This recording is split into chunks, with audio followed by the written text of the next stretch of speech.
নমস্কার প্রিয় দর্শক বন্ধুরা, গৃহিণীর রান্নাঘরে আপনাদের সবাইকে স্বাগত। আশা করছি আপনারা সবাই ভালো আছেন এবং সুস্থ আছেন। আজকে নিরামিষ দিনের দারুণ একটি রেসিপি আপনাদের সাথে শেয়ার করতে চলে এসেছি। পুরো ভিডিওটা দেখার অনুরোধ রইল। আশা করছি রেসিপিটা আপনাদের ভালো লাগবে। রুটি, পরোটা, নান, কুলচা, এমনকি ফ্রাইড রাইস অথবা পোলাওয়ের সাথেও এই রেসিপিটা দারুণ লাগে খেতে। যে কোনো নিরামিষ দিনে কিংবা পুজো পার্বণের দিনে যখন নিরামিষ খেতে হবে তখন ঠিক এরকম একটা রেসিপি আপনারা অনায়াসেই করে নিতে পারেন। তাহলে আসুন আর কথা না বাড়িয়ে এবার রেসিপিটা দেখে নেওয়া যাক। প্রথমে নিয়ে নিলাম আমি পনির। এখানে আমি নিয়েছি মালাই পনির। আমার এক ভাই আমাকে একদিন প্রশ্ন করেছিল যে দিদিভাই মালাই পনিরটা কি। দেখুন, আমরা সবাই জানি দুধ থেকে পনির তৈরি হয়। যে দুধ থেকে ক্রিমটা না তুলে পনির তৈরি করা হয় সেগুলোকে বলা হয় মালাই পনির। এই পনিরগুলো একটু সফট বেশি হয়, খেতেও একটু স্বাদ বেশি হয়। আর কিছু কিছু আছে যে দুধ থেকে ক্রিমটা তুলে নিয়ে পনির তৈরি করা হয়, সেগুলো হয় নর্মাল পনির। আমি চেষ্টা করি সবসময় এই মালাই পনিরটা দিয়ে এই রেসিপিটা করতে, কেননা মালাই পনিরের টেস্টটাও যেমন ভালো হয় আর তেমনি ভীষণ সফট হয় পনিরগুলো।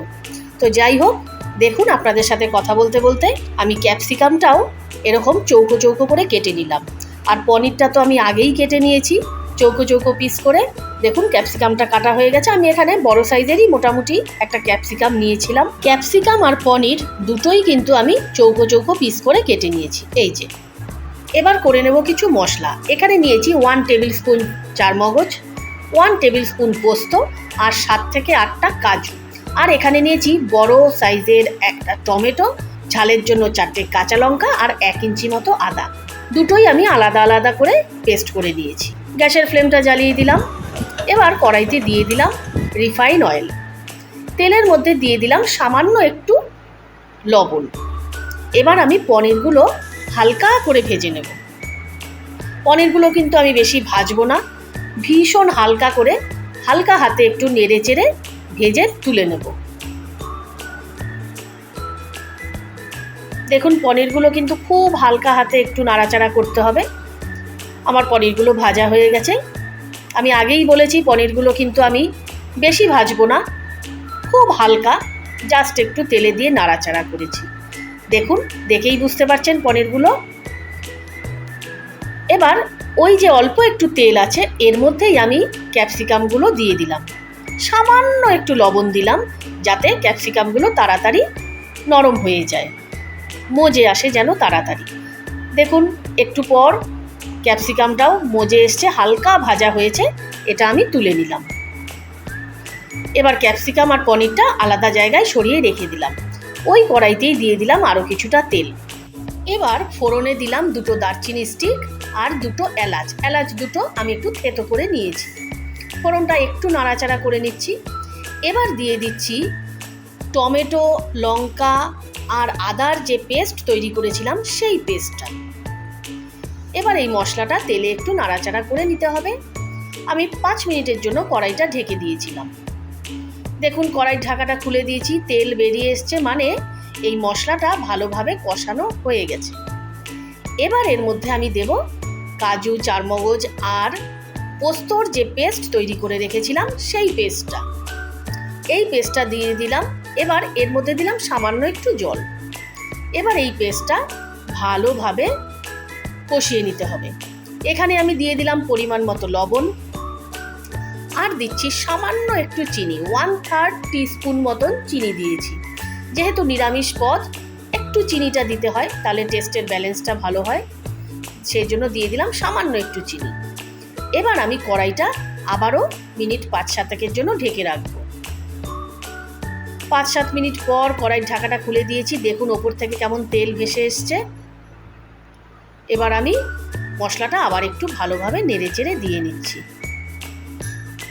মশলাটা আমার মনে হয়েছিল এখানে আরও একটু কষানো বোধহয় বাকি আছে, তার জন্য আরও একটু 2 মিনিটের জন্য কড়াইটা ঢেকে দিয়েছিলাম। দ্বিতীয়বার দেখলাম মশলাটা একদম পারফেক্টভাবে কষানো হয়ে গেছে। এবার এর মধ্যে আমি ওই ভেজে রাখা ক্যাপসিকাম আর পনিরগুলো দিয়ে দেব। ক্যাপসিকামগুলো দিয়ে দিলাম এর মধ্যে আর পনিরটাও দিয়ে দিলাম। এবার সব কিছু একটু হালকা হাতে ভালোভাবে নাড়াচাড়া করে নিচ্ছি। সমস্ত ক্যাপসিকাম আর পনিরের সাথে মশলাটা ভালোভাবে নেড়েচেড়ে মিশিয়ে দিচ্ছি। এবার এর মধ্যে দিচ্ছি সামান্য একটু জল, বেশি জল দেব না, খুব সামান্যই জল দিয়েছি, আপনারা দেখেই বুঝতে পারছেন। রেসিপিটা একটু গামাখা টাইপের হবে, তাহলেই টেস্টটা ভালো হবে। জলটা দিয়ে একটু সব কিছুর সাথে নাড়াচাড়া করে দিলাম। এবার দিচ্ছি 1/3 টিস্পুনের মতন গরম মশলা। আমি এখানে শাহি গরম মশলাটা ইউজ করেছি। গরম মশলার গুঁড়োটা দিয়ে দিলাম। এবার গ্রেভিটা একটু ফুটতে দেব। দেখুন গ্রেভিটা কি সুন্দর ফুটে উঠেছে। ব্যাস, এবার আমি গ্যাসের ফ্লেমটা কিন্তু বন্ধ করে দেব। দেখুন আমি গ্যাসের ফ্লেমটা বন্ধ করে দিলাম।